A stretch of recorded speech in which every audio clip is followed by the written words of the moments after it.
La espada de Damocles. Conduce Pablo Veloso.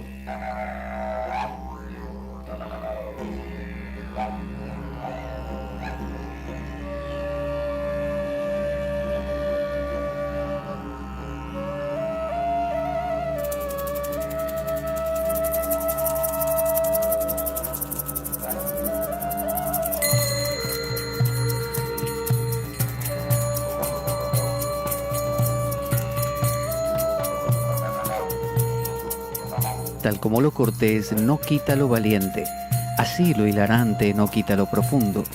Y dado que la vida es un juego, aquí comienza La Espada de Damocles. La ficción más real que puedas concebir. La Espada de Damocles es un programa que por mera falta de objetividad cree ser diferente. Personajes mitológicos salidos de los más profundos avernos. Leyendas escabrosas y sin sentido. Curiosidades inquietantes e inútiles. Historias antiguas malversadas por nuestra incapacidad de entendimiento.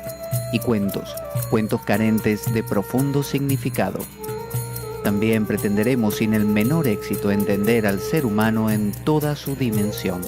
En suma, si quieres desperdiciar tu vida, aquí comienza La espada de Damocles, la ficción más real que puedas concebir.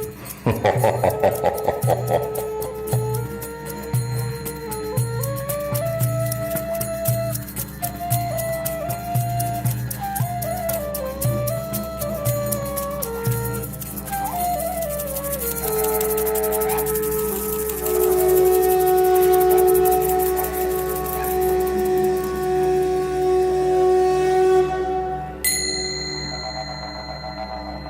espada de Damocles. Conduce Pablo Veloso.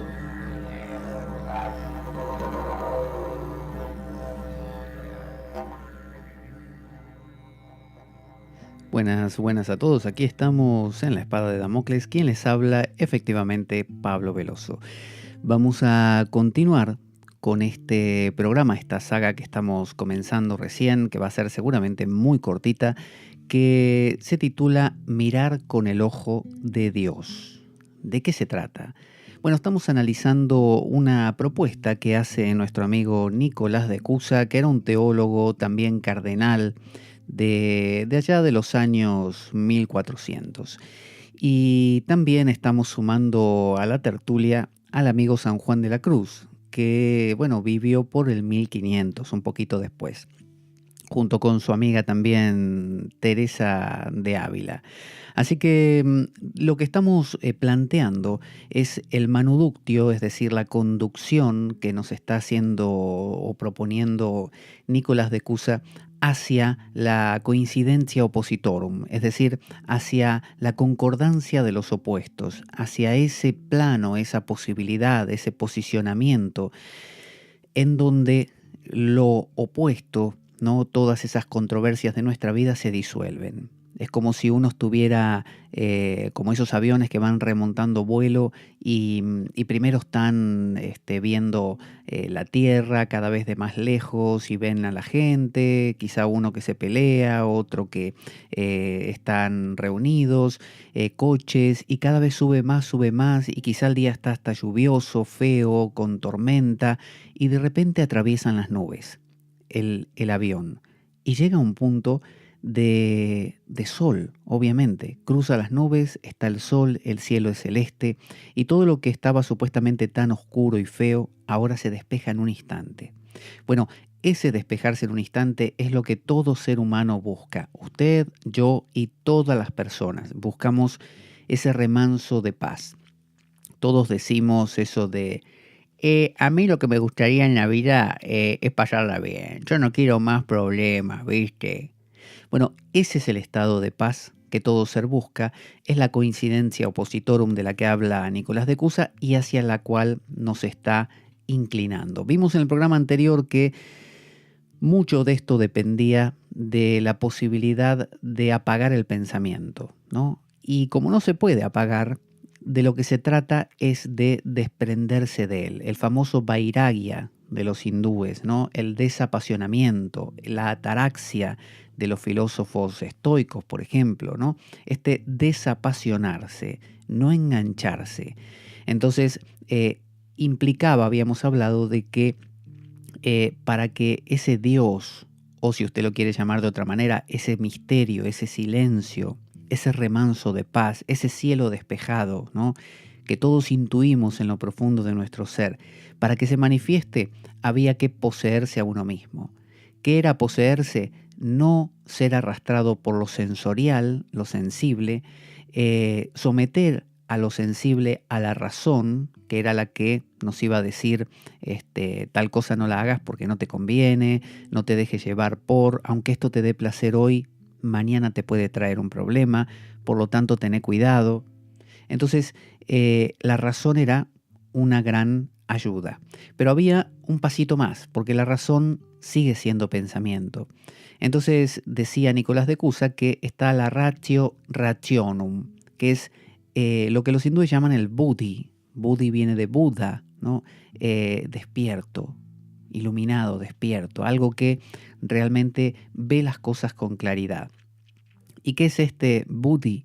Bueno, es la conciencia clara de esta intuición que todos tenemos de hay un remanso de paz. No sé dónde está, no sé qué forma tiene, lo podemos revestir teológicamente de Dios con barba y túnica blanca, pero es algo, yo no sé qué, o probablemente nada.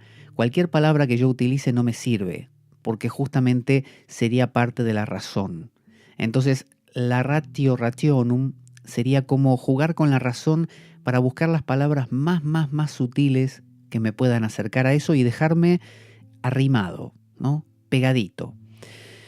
Entonces, la teología in círculo, así lo llama Nicolás de Cusa, en círculo es Dios crea para ver, es decir, crea, se manifiesta, se complejiza ese silencio en lugar de existir solo el silencio por siempre, porque uno dice, por ejemplo, ¿Por qué no quedó el silencio y punto? ¿Por qué no se quedó así la cosa, como en ese descanso absoluto, y en lugar de eso se manifestó como todo esto que es un lío para todos nosotros? ¿No era mejor lo otro? claro, eso sería como el paraíso, ¿no? El Edén. Bueno, ¿por qué no se quedó todo así? Bueno, porque parte de la intención de la totalidad es como si uno dijera, ¿por qué ocurrió el Big Bang? ¿Por qué no se quedó todo como estaba? Bueno, porque parte de la intención de la teleología, ¿no? De esta cosa de quiero ir en una dirección, a veces se lo grafica como el deseo de Dios, ¿no? ¿Qué desea Dios? Desea multiplicarse. ¿Por qué el Big Bang? Podríamos antropomorfizar, justamente reificar la situación y decir que el universo quiere volverse múltiple, tiene ganas. ¿Por qué no se quedó en la ameba y siguió avanzando hasta el ser humano y se complejizó tanto y seguirá más? ¿Por qué? ¿Por qué no se quedó en lo fácil? Si le complica menos. Bueno, porque quiere. Y ese querer es como una voluntad de fondo. Ese querer se puede decodificar, podemos sentirlo en cada átomo de esta manifestación, ¿no? En cada átomo de cada cosa, en usted, en mí.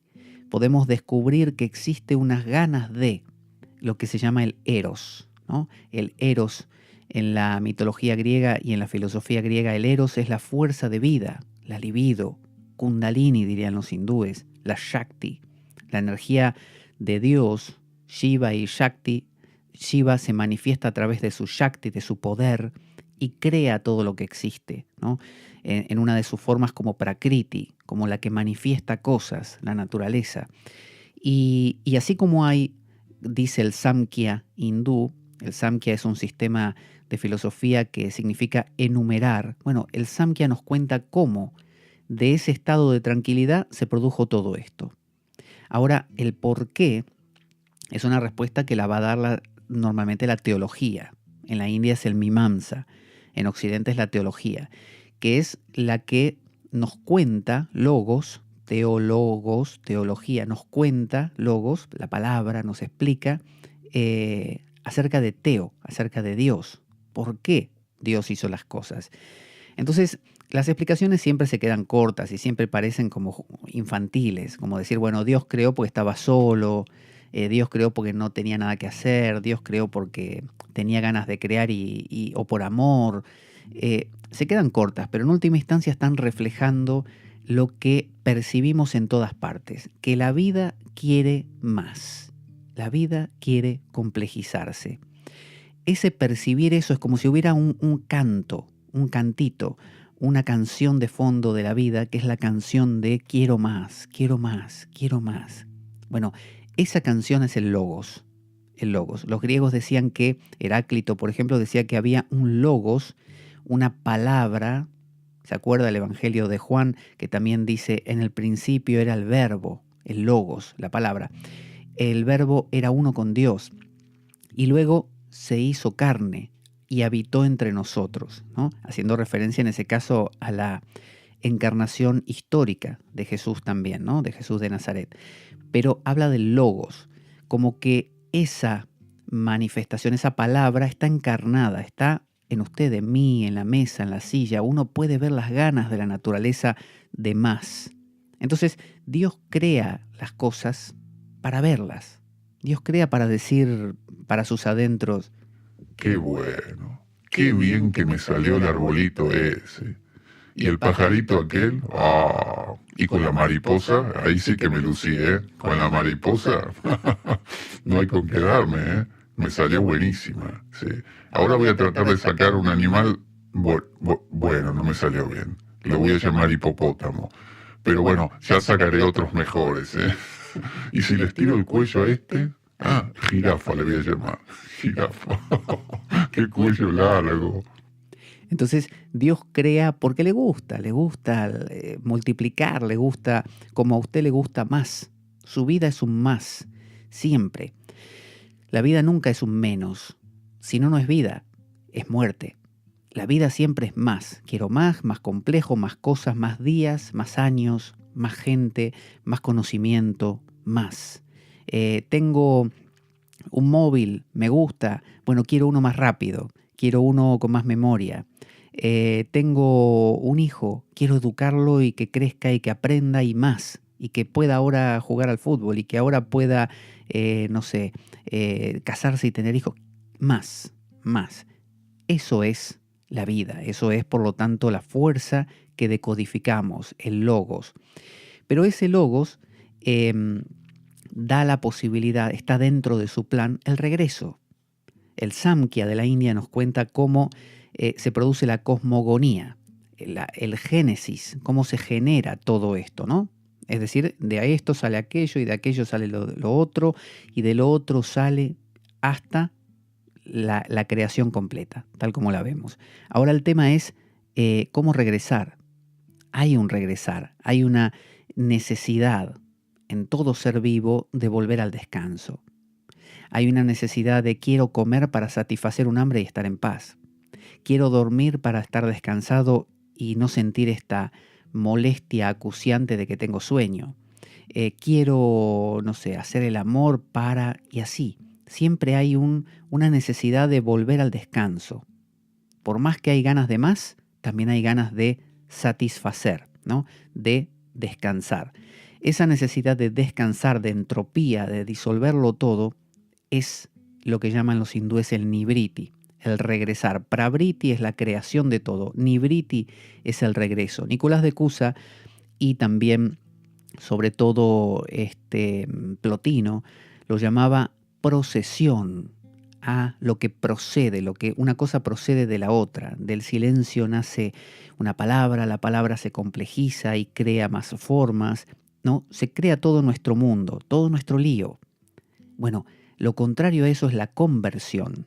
Cuando una persona dice, por ejemplo, sí, me convertí a la religión cristiana el otro día, sí, me encantó, me hicieron el bautismo en una piscina y me mojé todo, se me arruinó el móvil, pero no importa, me bautizaron, me convertí. ¿En qué se convierte una persona? ¿Convertirse qué? ¿En hombre lobo? No, convertirse es regresar. Regresar es volver, lo contrario a proceder, ¿no? Así como hay un manifestarse, también hay un regresar. Yo salgo a hacer cosas en la calle y en algún momento regreso a casa. Y cuando regreso a casa digo, Y el regresar a casa está contenido en el ir. Cuando yo voy a hacer cualquier cosa, yo ya sé que en algún momento se me va a acabar la pila o voy a completar lo que tenía que hacer y voy a volver a casa. Entonces, cuando una persona se convierte, ¿no?, a una religión exterior y literalmente significa que asume una serie de creencias y dogmas. Eso es en un nivel muy superficial y alguien puede quedarse ahí y no salir de ahí. Y es lo que es más frecuente, lo que vemos. Pero en realidad una conversión es un darse cuenta de que este logos, ¿no?, de que esta pretensión de la vida entera incluye volver. Y eso lo hemos olvidado por completo. Hasta ahora solo entendemos la procesión. Entendemos que todo ha procedido, se ha manifestado, ¿no? Entonces decimos, sí, acá estamos, esto soy yo, estas son mis cosas, voy a trabajar, amo, odio y listo, y después me muero. Y entendemos en tal caso la conversión como el morir. En algún momento me muero y cuando me muero todo queda en calma. No, dicen los antiguos que uno puede morir antes de morir. De eso hablaba Sócrates, por ejemplo, morir antes de morir. Él no tenía miedo a la muerte porque ya había muerto antes. De eso se trata en los caminos místicos la mortificación. Uno dice, ¿por qué te das con el látigo ahí? Bueno, es una expresión externa, ¿no?, ya no usada hoy en día, pero una expresión externa de este principio de morir en vida, ¿no? Morir antes de morir, deshacerse de aquello que me sujeta a la procesión y meterme más en la corriente de la conversión, de regresar al origen. Entonces, se entiende que cuando una persona se convierte al Islam, al hinduismo, al cristianismo, está, entre comillas, salvado, ¿no? ¿Por qué? Porque se entiende que ha comprendido que la vida no era solo un movimiento de ida, sino que también había que regresar a casa. Imagínese que usted sale a hacer compras o a estudiar o a trabajar y se olvida que tiene que volver. Entonces termina de trabajar y se va a comer a un restaurante y después se va a estudiar y después se va a una fiesta y de ahí de la fiesta vuelve a estudiar y vuelve a trabajar y nunca para. Entraría en un frenesí agotador. No se daría cuenta de que necesita regresar a casa para abrevar un poco, para descansar. Eso es la conversión. Entonces, dentro de esa dinámica, de ese logos, está lo que habíamos hablado del Capax Dei, de la capacidad que tiene Dios, ¿no? La capacidad que tiene la vida de generar todo esto, este movimiento de ida y de vuelta. Eso es lo que se llama libre albedrío. Yo tengo el Capax Dei, la capacidad, pero no porque la tengo yo, la tiene la totalidad. Es decir, en términos teológicos, Dios lo quiere así, ¿no? Y Dios me incluye a mí, Dios soy yo también, ¿no? No en tanto yo, sino en tanto Él. Entonces dice, más la criatura oye el llamado a ver, más se vuelve lo visto. Con lo que lo ama porque se ama tanto en tanto que Él. Vamos a traducir este trabalenguas. Más la criatura oye el llamado a ver, es decir, cuanto más usted se da cuenta de que había que volver a casa, de que después de hacer las compras había que volver, después de estudiar había que volver, y se da cuenta de que el mundo de sus pensamientos no es lo único que había, sino que ese silencio que usted siempre intuyó, esa paz que siempre buscó en todas las cosas, era algo que uno podía realmente encontrar y que valía la pena buscarlo, que usted entra en el camino de la conversión, usted se convierte. Y no le hablo de nuevo de una religión en particular, porque usted puede convertirse en el sentido ordinario y no salir de ir a misa y 3 cosas más. No es eso, es una conversión interior, de espíritu, ¿no? Entonces, más la criatura oye el llamado a ver, hay un llamado. Usted lo siente ahora mismo. Esas ganas que tiene de estar en paz, ese es el llamado. Es el logos, es el discurso que tiene la vida entera de vamos para adelante, pero también volvamos, ¿no? Más se vuelve lo visto. Cuanto más usted se da cuenta de que se trata de buscar esa paz, esa coincidencia oppositorum, donde no hay más conflictos, ¿no? Porque no hay más pensamiento. Donde hay pensamiento hay conflicto. Entonces, si usted quiere salir del conflicto, tiene que salir del pensamiento. Entonces, cuanto usted más se vacía de pensamientos, y para vaciarse de pensamientos necesita vaciarse de sensaciones. Porque si yo estoy comiendo algo dulce, teniendo, no sé, placer erótico, continuamente bombardeado por placeres, eso va a estar continuamente detonando pensamientos. Y no voy a poder parar. Entonces, si yo quiero realmente contactar esto otro, convertirme, ¿no? Vertirme hacia ese origen, lo que tengo que hacer es disminuir el funcionamiento sensorial. Entonces, como dice el Bhagavad Gita de los hindúes, como una tortuga que retrae sus miembros, dice. A eso se le llama pratyahara, retracción de los sentidos. Entonces, yo empiezo a retraer mis sentidos, no los dejo estar tanto ni comiendo esto rico, ni disfrutando de aquello, no, hacia adentro. Entonces los pensamientos ahí se vuelven más manejables. Cuando yo oigo ese llamado, con el solo oírlo y empezar a escucharlo, más me convierto en ese silencio. Entonces, Dios, el silencio, el misterio, me ama a mí,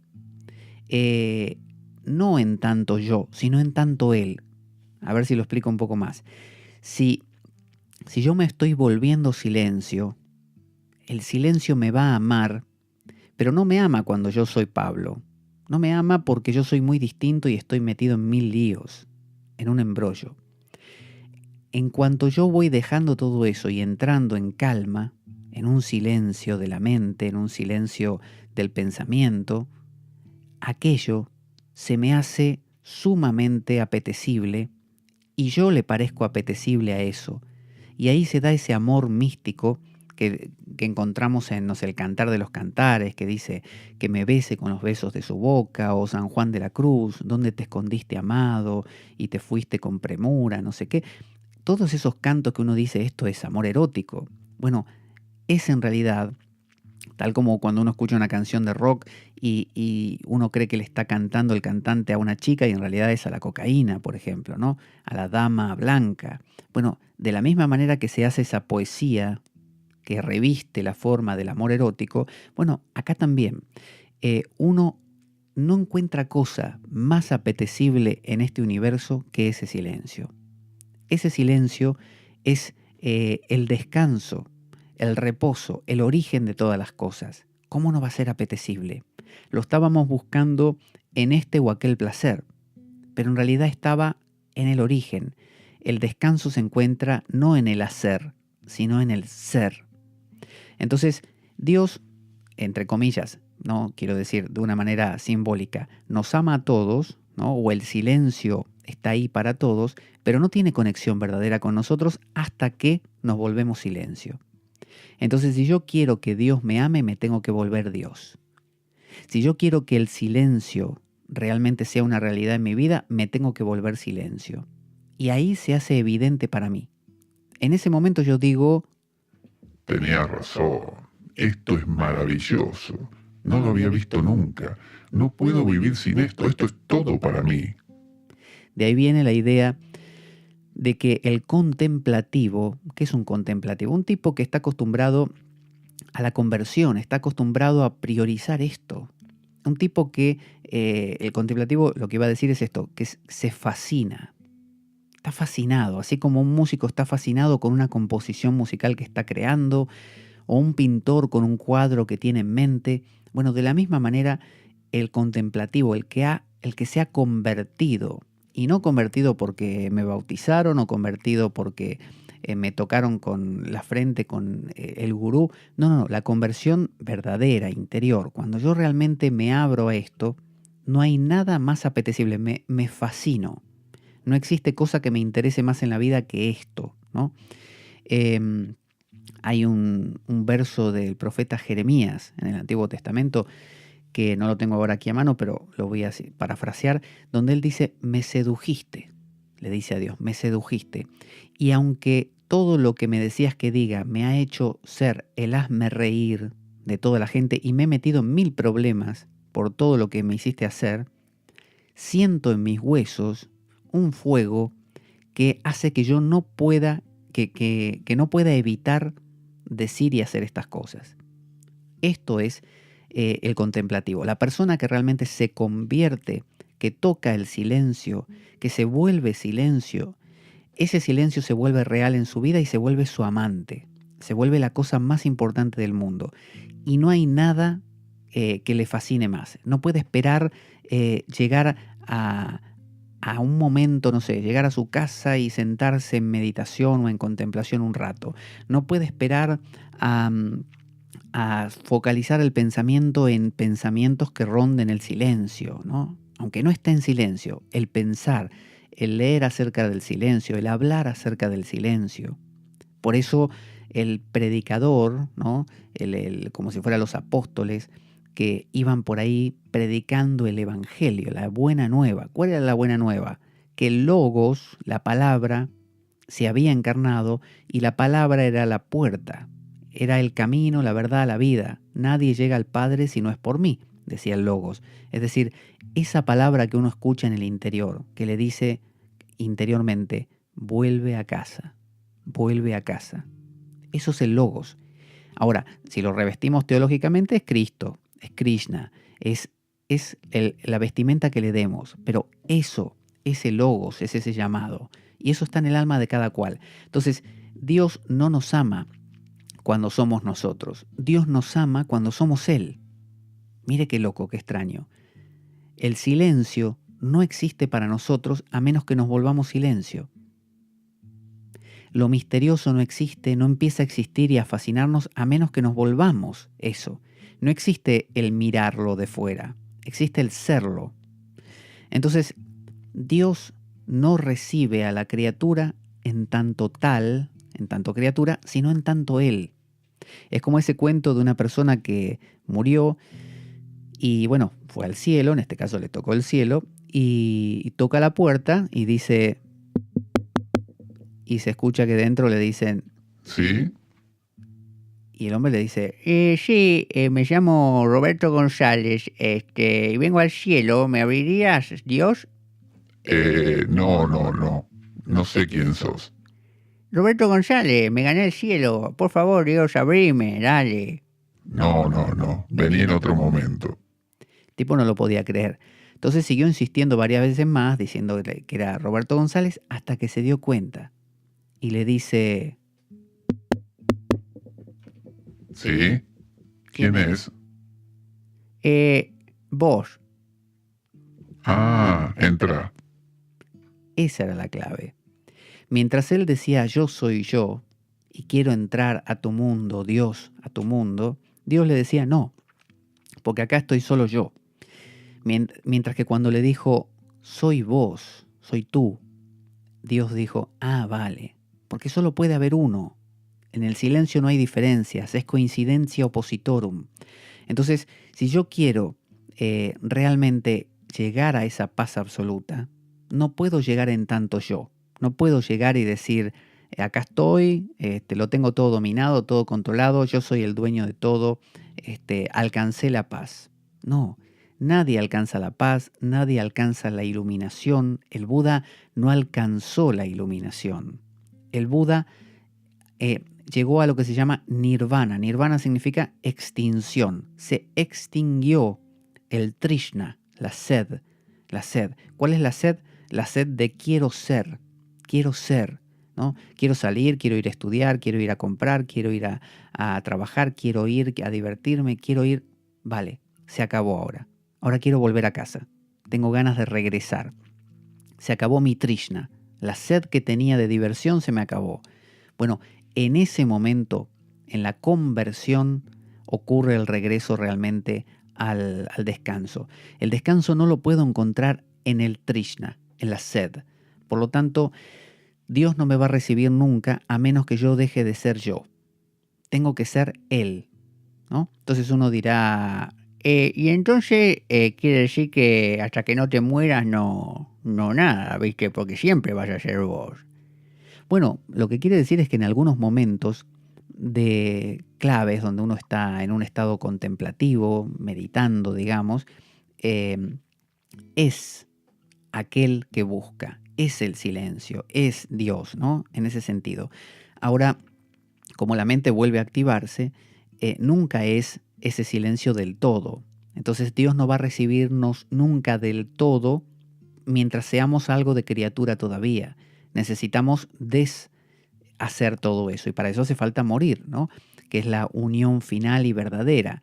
Ahora, entre tanto, lo que hay es una especie de lluvia, de rocío dorado que va a impregnar cada momento de nuestra vida si nos hemos acercado a hacer ese silencio muchas veces en la vida. Si yo muchas veces me siento a meditar, a contemplar y entro en estados donde yo dejo al pensamiento atrás, como dice el libro de la nube del no saber, este libro anónimo inglés del 1400, atribuido a un monje cristiano inglés, él dice que da consejos para la contemplación y dice que hay que generar una nube del olvido bajo la cual ir echando todos los pensamientos. Uno se sienta ahí en silencio, te viene un pensamiento de no sé qué y uno dice abajo hacia la nube.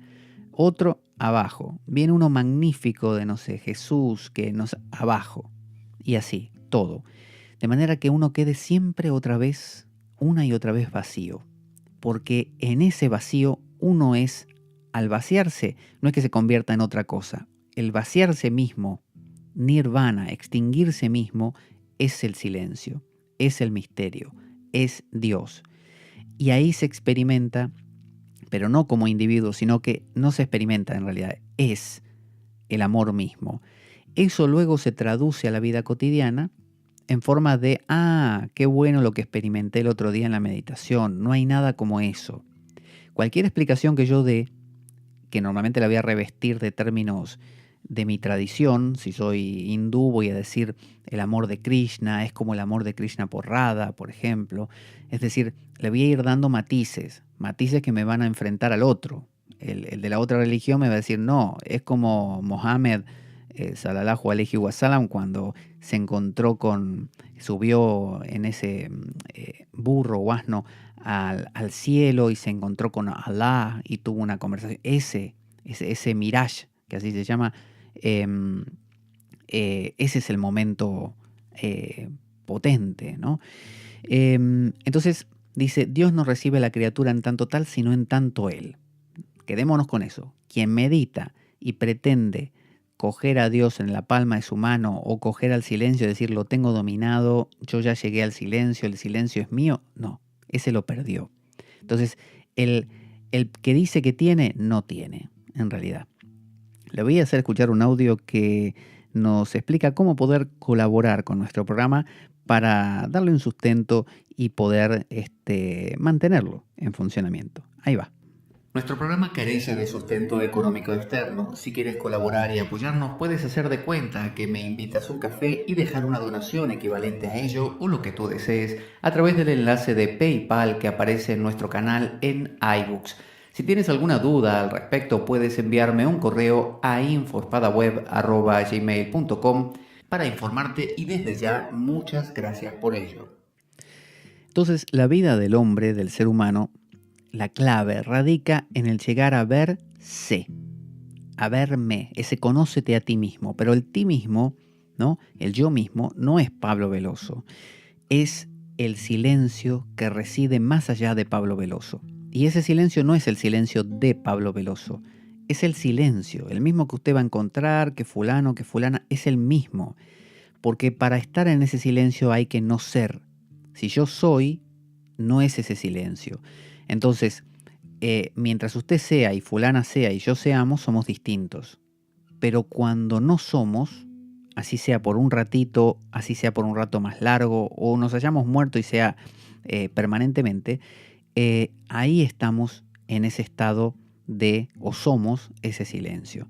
Entonces, la conversión es la meta del hombre. La teleología de la vida, lo que la vida quiere, es ese movimiento pendular. Así como se dice que hay un Big Bang y algunos dicen que va a haber un Big Crash, ¿no? Que todo se va a volver a comprimir para volver a expandirse luego, que es la idea de los ciclos eternos, ¿no? de de la recurrente manifestación y disolución, los manvantaras y los pralayas de los hindúes. Bueno, el propósito es darnos cuenta que ya está, sí, manvantara, se expresó todo, pero también hay que hacer un pralaya, hay que venir hacia adentro. Esa conversión, esa reversión, ese nibriti, esa es la clave de la vida del ser humano, es verse.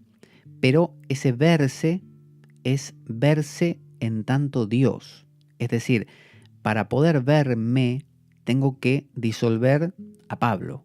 Pablo tiene que disolverse, suspenderse.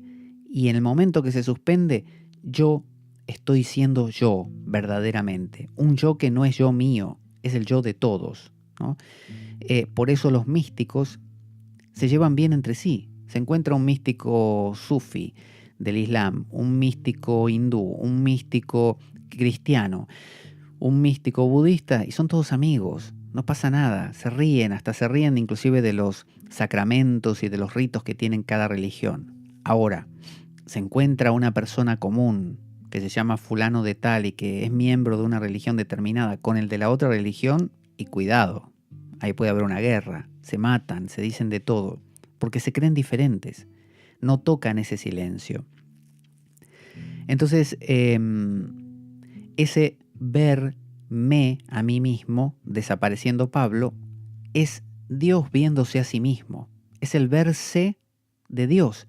Cuando yo me veo, conócete a ti mismo, yo me veo, el que se está viendo es Dios. Es decir, es el silencio viéndose a sí mismo, el misterio viéndose a sí mismo, la no palabra, la no mente viéndose a sí misma. Ese es el verse, ¿no?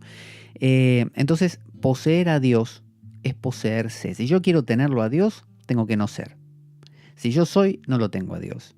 Si yo lo tengo a Dios verdaderamente, porque yo dejo de ser, entonces Dios se está teniendo a sí mismo en última instancia, no a mí, porque yo ya no soy yo, como decía el apóstol, o decía, perdón, San Pablo, que no era apóstol directo, que decía, ya no vivo yo, Cristo vive en mí. Ya no vivo yo, Cristo vive en mí. Ahora soy Logos, soy el Logos. Estoy en la corriente del darme cuenta de la procesión, pero también de la reversión, de la conversión, ¿no?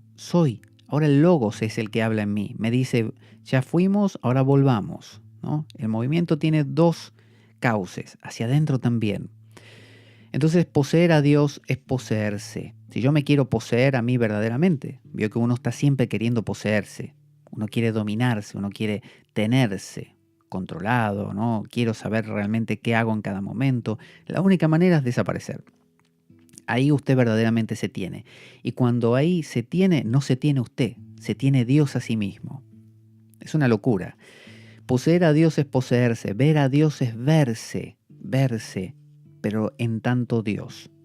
El maestro Eckhart, Meister Eckhart, un místico, no me acuerdo si del 1500 o un poco antes, decía, místico alemán de la escuela renana, ¿no? Cerca del Rin, del río Rin, que suena como un timbre, ¿no? El río Rin, y Meister Eckhart, que creó toda una escuela de pensamiento y que es heredero, obviamente, de toda esta filosofía neoplatónica, de Plotino, de Nicolás de Cusa, de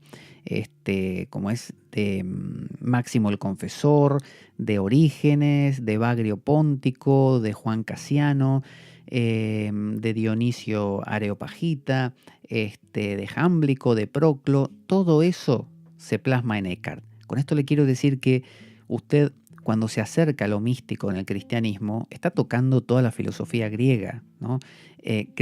Greco-egipcia, básicamente, la filosofía hermética, ¿no? Que es una expresión posterior de la fusión de lo griego, de lo egipcio y de lo hebreo, todo junto. Esa es la filosofía hermética. Bueno, Eckhart dice, fíjese la frase del maestro Eckhart, a ver que la diga Filemón. ¿Por qué yo? Bueno, porque tenés mejor voz, Filemón. ¿Mejor voz tengo? A ver. Bueno, tampoco te agrandes, ¿eh? No me agrandaba, pero sé que tengo mejor voz que vos, ¿eh? Ya lo sé, por eso te digo que hables, porque tenés esa voz así de... Vos debe ser que fumás mucho. ¿Yo? Sí, bueno, no, un poquito. me fumo unos 5 o 6 paquetes por día. ¿5 o 6 paquetes fumás? Bueno, a veces menos, a veces 5 y medio, por ejemplo, no llego a 6. Cuando estoy muy nervioso me fumo 17. 17 paquetes y no te queda vida. Apagás uno y encendés el siguiente. Y así, sí, como loco. Y además debes vivir para comprar cigarrillos. Y sí, es así. La dura vida del fumador, ¿eh? Pero después tenés esta voz. Sos un galán después, ¿eh? Todo tiene su precio. Bueno, ahí va la frase. El ojo con el que veo a Dios es el mismo con el que Él me ve a mí. Eso dijo el Meister Eckhart. Meister significa maestro. No sé cómo se dirá en alemán. Yo digo Meister, pero quizás es Mister o Meister o una letra media rara, no lo sé. Esta frase y otras por el estilo le valieron la casi posibilidad de caer en manos de la Inquisición. Estuvo a punto. De hecho, se salvó porque hasta su muerte más o menos se evitó el tema y después de su muerte muchos de sus escritos fueron prohibidos. Entonces, el ojo con el que veo a Dios es el mismo con el que Él me ve a mí. Es una locura. Esto quiere decir que cuando yo estoy viendo a Dios realmente, no estoy siendo yo, dejé de ser yo. Ya no vivo yo, Cristo vive en mí.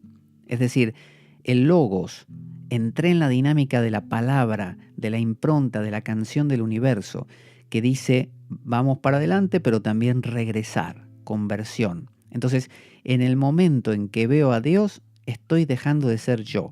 Por eso los judíos decían que el que veía a Dios moría. Por eso Moisés en el monte Sinaí, cuando la zarza ardiente lo llamaba y le decía, Moisés, vení, que te quiero decir algo.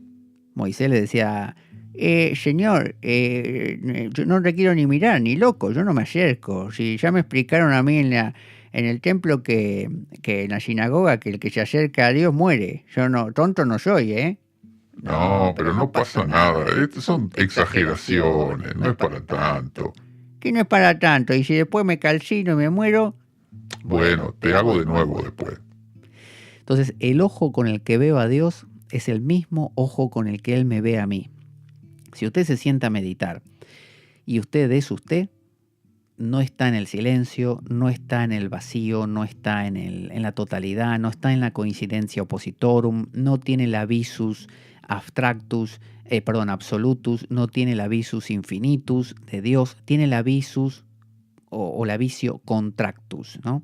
La visión contraída del ser humano. Esa visión contraída no ve a Dios. Si usted ve a Dios es porque está dejando de ser usted. Y si deja de ser usted, el ojo que está usando para ver a Dios es el ojo de Dios. Mire qué locura. Ahora, la diferencia entre Meister Eckhart y Nicolás de Cusa y San Juan de la Cruz, que ahora vamos a empezar a hablar, es que Meister Eckhart habla de un ver radical. Es decir, él dice, hay que dejar de ser lo que soy para ser ese silencio que siempre fui, y punto. Es como un salto cuántico, ¿no? Un salto mortal, un salto radical. Pero si usted toma la visión de Nicolás de Cusa, ¿se acuerda al comienzo que hablábamos en el programa anterior de un cuadro que si usted se movía, donde quiera que se moviese, siempre con la mirada al cuadro lo iba siguiendo? Es decir, en cualquier posición que usted estuviera, el cuadro lo miraba.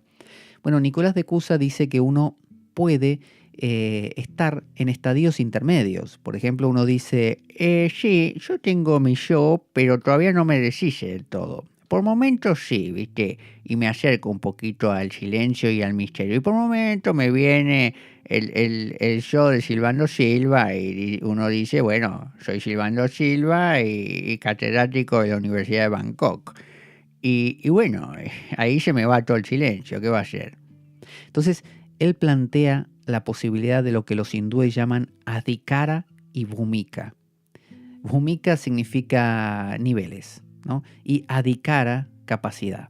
Entonces, no todas las personas tienen la misma capacidad, ¿no?, de llegar a los mismos niveles. Es decir, alguien se sienta a meditar o a contemplar y está tan ya con la inercia de soltar lo sensorial, de soltar los bucles del pensamiento, que enseguida entra en el ratio rationum y finalmente está en un estado de soy el ojo que mira a Dios, que es el mismo ojo con el que Dios me mira a mí. Estoy en ese silencio. Pero hay otra persona que no, que un poquito sí, después se va y le vienen otros pensamientos y se fue a pensar en lo que hizo la semana pasada y lo que va a hacer, a dónde va a ir de vacaciones después. Entonces, esa persona está en otro nivel. Entonces, lo que propone Nicolás de Cusa y San Juan de la Cruz es una especie de no te preocupes, si querés realizar lo que dice Meister Eckhart y no te sale, hay niveles intermedios, los vamos a dividir, vamos a poner, que es muy neoplatónico eso justamente, generar niveles, y cada nivel va a tener sus premisas y te va a poder llevar como una escalera, la famosa escalera de Jacob, que cuenta que Jacob en el Antiguo Testamento, cuando estaba huyendo de su hermano Esaú, durmió en un campo medio sagrado, ¿no? Que se llamaba, creo que era Betania, y Betania o Betel, no me acuerdo, Betania. Y él posó la cabeza sobre una roca, se durmió y soñó que había unos ángeles que subían y bajaban por una escalera.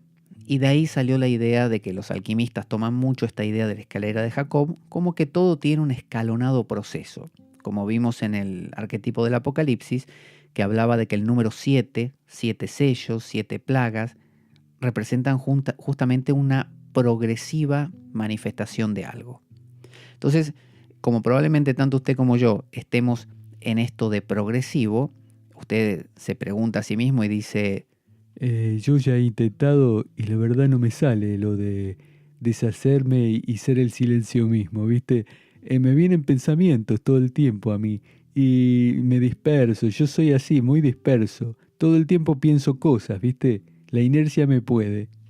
si usted es así, entonces fíjese ahora cuando hablemos de los distintos niveles, a ver en cuál se encuentra y qué conviene hacer en cada uno. Entonces, lo que agrega el cusano, ¿no? Recordemos no el gusano, sino el cusano de Cusa, Nicolás de Cusa, agrega la perspectiva. Si usted tiene un cristal, unas gafas con un cristal azul, ve todo azul. Si las tiene verde, ve todo verde. Y si las tiene transparentes, verá transparente, verá las cosas como son, ¿no? De la misma manera, si usted no tiene todavía el ojo de Dios con el que Dios se mira a sí mismo, bueno, estará con otro color, ¿vale? Ya llegaremos. Entonces, ya se llegará. Ahora vamos a mirar estas fases progresivas hacia la unión mística, hacia la unión mística. ¿Qué dice Juan de la Cruz, nuestro amigo español del 1500? Dice Juan de la Cruz que existen 3 niveles. Nivel 1, Principiantes. nivel 2, Aprovechados. nivel 3, Perfectos. Esos son los 3 niveles. Usted está en el nivel inicial, principiante. Usted avanzó un poquito más, aprovechado. Que hoy en día suena como alguien aprovechado es alguien que abusa de, pero en este caso es como que aprovecha más las cosas, ¿no? Y perfectos, obviamente se entiende que usted casi ahí llegó a la meta. Entonces, Nicolás de Cusa y San Juan de la Cruz proponen que aún en el principiante, la unión mística comienza a conformarse, a obtener forma, ¿no? ¿Cuál es la forma? La forma de la voluntad divina, la del logos, la del regresar a casa, la conversión. O sea que si usted está todavía en el principiante, se está manifestando una especie de me cansé de estar en la calle, quiero regresar a casa. Ya por el mismo hecho de que así usted esté haciendo la procesión de la Virgen, la medallita milagrosa, el puya a la deidad hindú para que le dé dinero, ya ahí está haciendo una conversión. Hay niveles también en eso, ¿no? Hay principiantes muy básicos y principiantes ya que están encarando el tema ya hacia el nivel aprovechado. Entonces, conformarse es tomar forma de voluntad divina. ¿La voluntad divina cuál es? El logos. Nos expresamos las 1000 cosas, pero también volvemos, ¿no? Por eso es la imagen del logos, Cristo, que apareció predicó, pero regresó.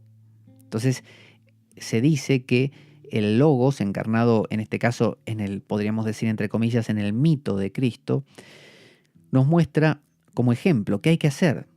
¿Qué hay que hacer? Hay que nacer, hay que ser sometido a tentaciones, a dificultades, traspiés, te pasan cosas y finalmente, aunque no querés y decís, no, si puedes, Padre, pasa este cáliz de mí y finalmente que se haga tu voluntad y no la mía, es aceptar la cruz. Es decir, ¿qué es crucificarse? Es crucificar al yo, dejar de ser lo que era para ser lo que verdaderamente soy. El conócete a ti mismo. Tiene que haber dice, quien quiera seguirme, que se niegue a sí mismo, dice Jesús, que tome su cruz y me siga. O sea, negarse a sí mismo, dejar de ser yo. Si yo quiero estar en el silencio, tengo que dejar lo sensorial, no lo sensorial por completo, no se trata de no comer nada rico, se trata de que si estamos excedidos de estímulos sensoriales y excedidos de pensamientos, hay que bajar el nivel de todo eso para poder percibir lo otro. Después sí, se vuelve y ya se vuelve de otra manera. No es una negación de, porque hay un regreso. Si dijéramos que solo nos disolvemos, entonces negaríamos el mundo. No se trata de negar los sentidos, no se trata de negar la vida. Entonces, conformarse es conformarse a la voluntad divina. La ecuación sería esta: más voluntad humana, menos voluntad divina. ¿Cuál es la voluntad divina? Deshacerte. ¿Cuál es la voluntad humana? Ser. Yo quiero ser, quiero más, quiero comer, quiero comprar, quiero tener, quiero lograr, quiero llegar. Eso soy yo. ¿Qué dice Dios? Soltalo todo. Si yo quiero ser el silencio, tengo que no tener pensamientos. Si tengo pensamiento, no hay silencio. Si hago ruido, no hay silencio. O sea, uno diría, no hay silencio. Sí, está el silencio, pero no lo vas a escuchar. ¿Querés escuchar el silencio? Vale, deja todos los ruidos. Ahí escuchas el silencio. Entonces, ¿querés ver a Dios o ver con el ojo que Dios ve, que es lo mismo? Vale, entonces tenés que crucificarte. Tenés que morir a todo lo que deseas. Entonces uno dice, bueno, ¿y cómo hago? ¿Cómo hago para dejar de desear? Es imposible. Vale, eso es lo que vamos a analizar en estos pasos que propone San Juan de la Cruz. Entonces, más voluntad humana, menos voluntad divina.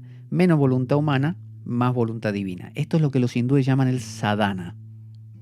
La palabra sadhana significa disciplina, ¿no? Esfuerzo. ¿Qué es un sadhana? Bueno, un sistemático esfuerzo por varios frentes, a veces un poquito de un frente ritual, un frente físico, un frente técnico, un frente de estudio, es decir, abordar el tema por distintos lados de las facetas humanas para que poco a poco puedas llegar con un poquito de esfuerzo y de disciplina. Tener disciplina es saber ser un discípulo, alguien que sigue, ¿no? Que continúa, que se mantiene. El discípulo es alguien que tiene disciplina. Llegar a ese punto de disolución de la voluntad humana. O, como dicen los cristianos también, el abandono a la divina providencia. Cada vez que yo quiero hacer las cosas a mi modo, por eso llega a decirse que cualquier cosa que yo quiera hacer para mí, niega a ese silencio. Usted imagínese que el Buda se hubiera sentado bajo el árbol y hubiera dicho: mira, yo me voy a sentar a alcanzar el nirvana, pero la verdad que si no me salen 2 o 3 días, yo me voy a jugar con los amigos al fútbol. Porque me muero por jugar un partido de fútbol, porque yo juego bien, ¿viste? Me encanta jugar al fútbol. Así que 2 días le doy a esto. Si yo acá bajo el árbol, el árbol de la meditación, no alcanzo la iluminación, me voy con los amigos. Si el Buda hubiera dicho eso, no le funcionaba. No alcanzaba la iluminación. No podía haber ningún impulso que inclinara en la dirección de Gautama, Siddhartha Gautama. Cualquier inclinación, o si lo lleva a Cristo, cualquier inclinación de quiero que se haga mi voluntad y no la de Dios, ya no funcionaba. No había cruz. La cruz ocurrió cuando él dijo que se haga tu voluntad y no la mía. La iluminación del Buda ocurrió cuando el Buda soltó todo deseo, todo trishna, ¿no? Que es sobrehumano esto justamente. No puede hacerlo el humano, Por eso se dice que es por gracia divina. Cuando se dice que es por gracia divina, quiere decir que el yo no está. El yo no está. Si no, la gracia no, es como si uno tuviera un paraguas. La gracia cae, pero no me moja, ¿no? Tengo que dejar de estar yo. ¿Cómo dejo de estar yo? Escuchando al Logos. ¿Cómo escucho al Logos? El Logos me lo está gritando por todos lados. Volvé, me está diciendo, volvé, soltá. Entonces, el maestro Eckhart tenía una perspectiva de sub specia eternitatis. Tenía una visión como si lo mirara todo desde Dios, ¿no? Una visión de todo está perfectamente bien. Mientras que Nicolás de Cusa y San Juan de la Cruz tenían más una visión sub specia temporis. Es decir, bajaban hasta el ser humano y decían, momento, al ser humano no podemos pretender que todos den este salto radical. Al Buda le llevó un montón de tiempo, vueltas, probó con meditación convencional, con pranayamas, con maestros, visitó un montón de lugares, se torturó corporalmente hasta que se dio cuenta. O sea, pasó por un sadhana, ¿no? De la misma manera Jesús no fue el primer día a la cruz. Si hasta la noche anterior estaba dudando de que sí, que no, y finalmente dijo que se haga tu voluntad. Hubo todo un proceso. Entonces, esa es la visión de San Juan de la Cruz y Nicolás de Cusa, que abordaremos en la siguiente ocasión, porque ya hemos llegado al final de nuestro programa. Así que los voy a dejar con la cortina de cierre y en el siguiente programa ya abordamos cuáles son los 3 niveles, qué hay en cada nivel, cómo transitarlo para poder básicamente mirar a Dios con el mismo ojo que Él me mira. Nada menos. Ahí va.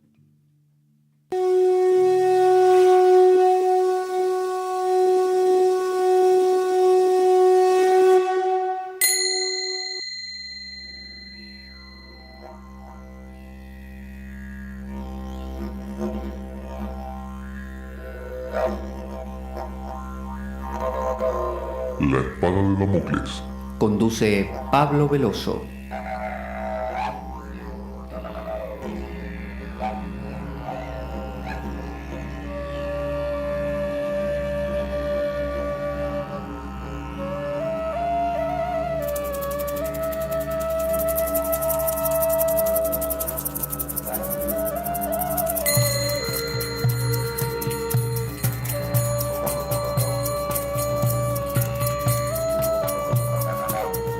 Y dado que la vida es un macabro juego, concebido por una mente perversa, únete a nosotros en nuestro próximo programa, cuando escuches las siguientes palabras. La espada de Damocles, la ficción más real que puedas concebir.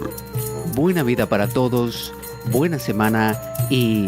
¡Avanti, Damocleanos!